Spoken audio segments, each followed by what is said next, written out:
नमस्कार, मैं हूं आपके साथ अंजलि। आगे आपको बताएंगे पीएम मोदी आज कहा जा रहा है राहुल गांधी कहां रैली करेंगे, ये खबरें होंगी। लेकिन शुरुआत करेंगे मुंबई से आ रही खबर के साथ। बीती रात हुई आफत की बारिश।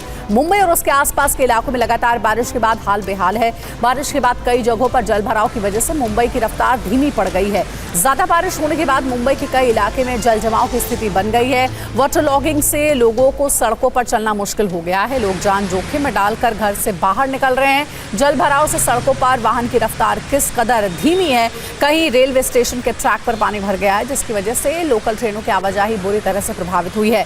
सैलाब के आगे बीएमसी के सभी दावे धरे के धरे रह गए। तो महाराष्ट्र में कल से लगातार भारी बारिश हो रही है और इसके बाद न केवल मुंबई की रफ्तार पर ब्रेक लग गया, बल्कि उसकी सूरत भी बिगड़ गई है। कई इलाकों में जल जमाव की वजह से घर से निकलना मुश्किल हो गया है। प्रशासन ने आज स्कूल कॉलेजेस को बंद रखने का आदेश दिया है। इन 8 तस्वीरों को आप देख सकते हैं मुंबई किस कदर मुश्किल में है।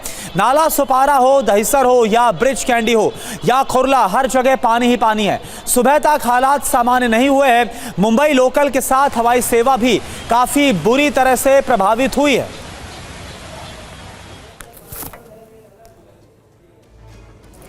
और अभी मुंबई में ताजा स्थिति के अपडेट आपको बता देते हैं। दरअसल मुंबई में रात 1 बजे बारिश रुक गई है। ज्यादातर इलाकों में पानी उतर गया है। लोकल ट्रेन यातायात भी सामान्य हो गया है।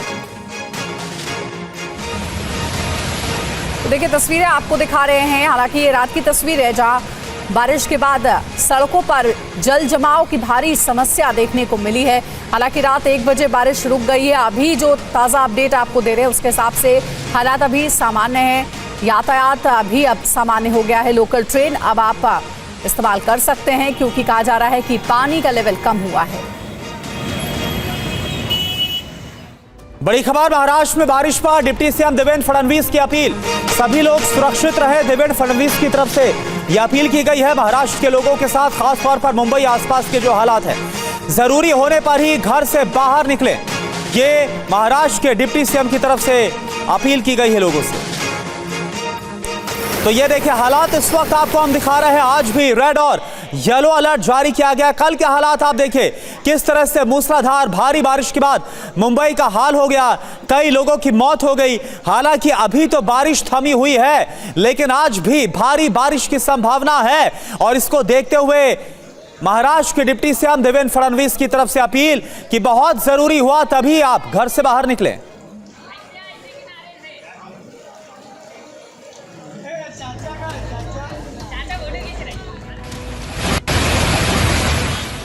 नवी मुंबई के बेलापुर की ये तस्वीरें हैं, जहां कुछ ही घंटों की बारिश शहर का हाल बेहाल हो गया है। कई जगहों पर जल भराव की वजह से मुंबई की रफ्तार धीमी पड़ गई है।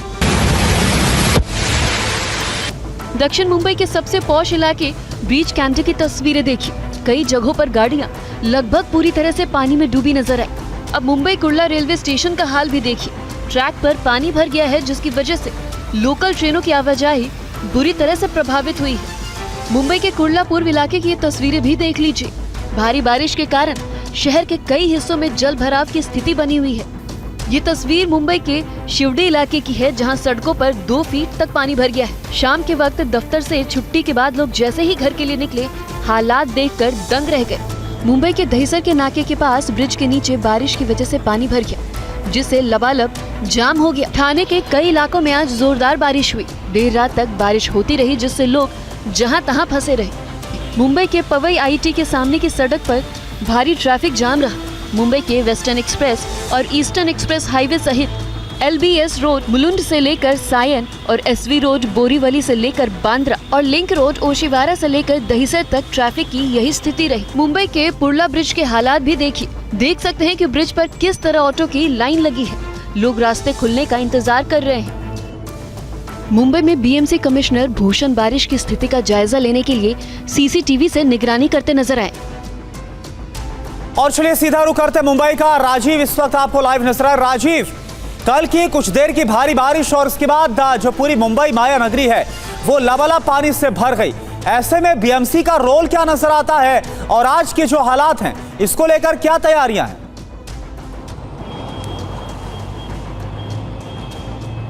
देखिए, बीएमसी हर साल दावे करती है, लेकिन बीएमसी के दावे में और जमीनी हकीकत में जो फर्क है ना, वो हर साल नजर आता है जमीन पर। क्योंकि अगर कुछ ही घंटों की बारिश हो जाए तो पूरी मुंबई जो है वहाँ पर सड़कों पर एक सैलाब सा पानी का नजर आता है। और कुछ इसी तरह की स्थिति कल भी देखने को मिली। 5 बजे शाम को बारिश शुरू हुई और रात लगभग 8 बजे के बाद तक मुंबई में जगह जगह पर भारी ट्रैफिक जाम, जो 2 से 3 फीट पानी, जितने सबवेज थे वो पानी में डूब गए थे। हाईवे पर ट्रैफिक जाम हो गया था। जो फ्लाइट्स थी वो कैंसिल होने की नौबतें आ गई। लगभग 6 से 7 फ्लाइट डाइवर्ट कर दी गई। सबसे महत्वपूर्ण बात है कि मुंबई के अंधेरी के सिप्स इलाके में, जो कि एक इंडस्ट्रियल एरिया है, वहां पर मेट्रो का काम चल रहा था। वहां पर एक गड्ढा खोदा गया था। उस गड्ढे में गिरने से 45 साल की महिला जो है उसकी मौत हो गई। बाद में फायर ब्रिगेड के कर्मचारियों ने उसे निकाला। ओवरऑल अगर बात करें तो मुंबई और ठाणे जिले में ही और रायगढ़ जिले को मिलाकर कुल 5 लोगों की मौत हुई है। तो जाहिर बात है कि जैसे ही बारिश ने अपना विकराल रूप दिखाना शुरू किया, पूरा प्रशासन, पूरा महकमा, पूरा सरकार जो है अलर्ट मोड पर आ गया। और रात 9 बजे तक मुंबई, ठाणे, पालघर, यहाँ तक कि पुणे, पिंपरी चिंचवड़, नई मुंबई, यहाँ तक कि प्रशासन ने, कलेक्टर ने और कमिश्नरेट ने यहाँ कर जो स्कूल और कॉलेज थे वहाँ पर छुट्टियां घोषित कर दी। लोगों से अपील जारी कर दिया कि अगर जरूरी हो तो ही घरों से निकले। उसके बाद में देवेंद्र फडणवीस ने देर रात ट्वीट करके लोगों से अपील की कि मुश्किल का समय है, लेकिन फिर भी लोगों से अपील करते हैं कि अगर जरूरत हो तो ही घरों से बाहर निकले। अगर अभी की परिस्थिति की बात करें रवि, तो अभी इस वक्त मुंबई में बारिश थमी हुई है, लेकिन अभी भी चिंता का विषय बना हुआ है क्योंकि प्रशासन ने रेड अलर्ट घोषित करके रखा है। बारिश की संभावना बनी हुई है, बड़े पैमाने पर बारिश की राजीव, आप नजर बनाए रखिएगा। तो देखिए हमारे सहयोगी राजीव ताजा अपडेट दे रहे हैं कि इस वक्त क्या स्थिति है। और बीएमसी एक बार फिर सवालों के घेरे में है, क्योंकि बीएमसी के जो दावे थे वो फिलहाल इस मानसून में बारिश में नजर नहीं आ रहे हैं, क्योंकि मुंबई में कई इलाकों पर वाटर लॉगिंग की समस्या देखी जा सकती है। लगातार हो रही बारिश से मुंबई के कई इलाकों में हाल बेहाल है। आइए भिवंडी का क्या हाल है ये आपको बताते हैं। भिवंडी शहर के 3 बत्ती इलाके की ये तस्वीर है। पानी तेज रफ्तार से बह रहा है। सड़क के एक किनारे एक परिवार खड़ा दिख रहा है। इंतजार में है कि पानी कम हो तो वो सड़क की दूसरी तरफ जाए, लेकिन पानी की रफ्तार के आगे कोई चारा नहीं सूझ रहा। बताया जाता है कि ये परिवार, जिसमें बच्चे भी थे, सभी शाम को दुकान पर आइसक्रीम खाने पहुंचे थे। अचानक मौसम बदला और तेज बारिश होने लगी। लोग दुकान पर ही ठहर गए, लेकिन देखते ही देखते पानी दुकान तक पहुंच गया और फिर ये कमर तक आ पहुंचा। 3 बत्ती इलाके की अब ये तस्वीर भी देखिए। कार पानी में पूरी तरह डूबी है। बाइकों का हाल तो और भी बुरा था। कई दुकानों में भी पानी घुस गया है। मुंबई से सटे नाला सुपारा इलाके की ये तस्वीर भी भयावह है। मूसलाधार बारिश के बीच सड़क पर हर तरफ पानी ही पानी दिखा। गाड़ियों का निकलना मुश्किल था। ऐसे में देख सकते हैं कि लोग पैदल ही अपने घरों को जाते दिखे। गाड़ियां पानी में जहां तहां डूबी रही। भारी बारिश के बाद नवी मुंबई की सड़कों पर पानी भर गया है और उसकी वजह से लोगों को परेशानी का सामना करना पड़ा। तालाब बनी ये सड़कें मुंबई के वर्सोवा इलाके की है। तेज बारिश के बाद नवी मुंबई के कई इलाकों में पानी भर गया है। भारी बारिश और जल भराव के कारण नवी मुंबई इलाके में लोग परेशान नजर आए। ओशिवारा फर्नीचर मार्केट के पास पेड़ गिरने से जाम लग गया। मुंबई यूथ कांग्रेस अखिलेश यादव का आरोप है कि बीएमसी के अधिकारी उनके फोन का जवाब नहीं दे रहे। कंप्लेंट की गई है, बीएमसी के भ्रष्ट अधिकारी कहाँ सो रहे हैं किसी को पता नहीं। तुरंत यहाँ पर पहुँच करिए, इस समस्या का निराकरण करिए, इस पेड़ को यहाँ से हटवाइए और ये जो पानी भरा है इसको निकलवाइए। और अब बात करेंगे पीएम मोदी की। पीएम मोदी आज पुणे दौरे पर जाएंगे। पुणे मेट्रो को हरी झंडी दिखाकर रवाना करेंगे पीएम। पुणे जिला कोर्ट से बताया जा रहा है कि मेट्रो के शुभारंभ की जानकारी है। 22,000 करोड़ की योजना है जिसकी सौगात मिलेगी। और ये सीधी पीएम मोदी का पुणे दौरा विकास की रफ्तार को लेकर काफी अहम माना जा रहा है।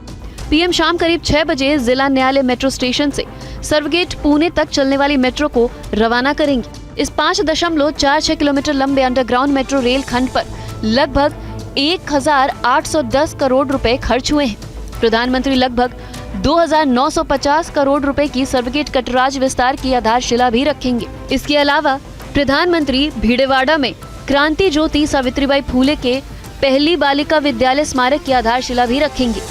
10,400 करोड़ रुपए की लागत वाली पेट्रोलियम और प्राकृतिक गैस क्षेत्र में कई निर्माण का लोकार्पण करेंगे। प्रधानमंत्री स्वदेश में विकसित लगभग 130 करोड़ रुपए के 3 परम रुद्र सुपर कंप्यूटर राष्ट्र को समर्पित करेंगे। राष्ट्रीय औद्योगिक गलियारा विकास कार्यक्रम के तहत बने बिडकिन औद्योगिक क्षेत्र को राष्ट्र को भी वो आज समर्पित करेंगे। 7,855 एकड़ में फैली परियोजना 3 चरणों में पूरी होगी। आज हरियाणा दौरे पर जाएंगे राहुल गांधी। हरियाणा में 2 जनसभाओं को संबोधित करेंगे राहुल गांधी। असंध और बरवाला में रैली को संबोधित करेंगे।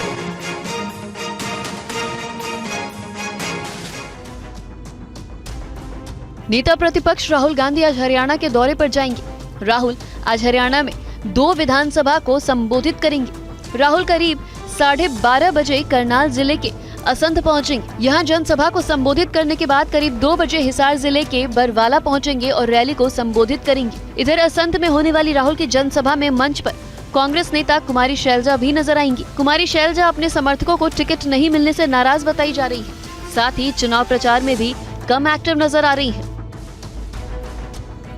और अब तिरुपति लड्डू विवाद से जुड़ी खबर है। जगन मोहन रेड्डी करेंगे क्षमा याचना अनुष्ठान। 28 सितंबर को वेंकटेश्वर स्वामी मंदिर जाएंगे जगन रेड्डी। भगवान वेंकटेश्वर स्वामी मंदिर में करेंगे पूजा अर्चना। लोगों से की अनुष्ठान में शामिल होने की अपील।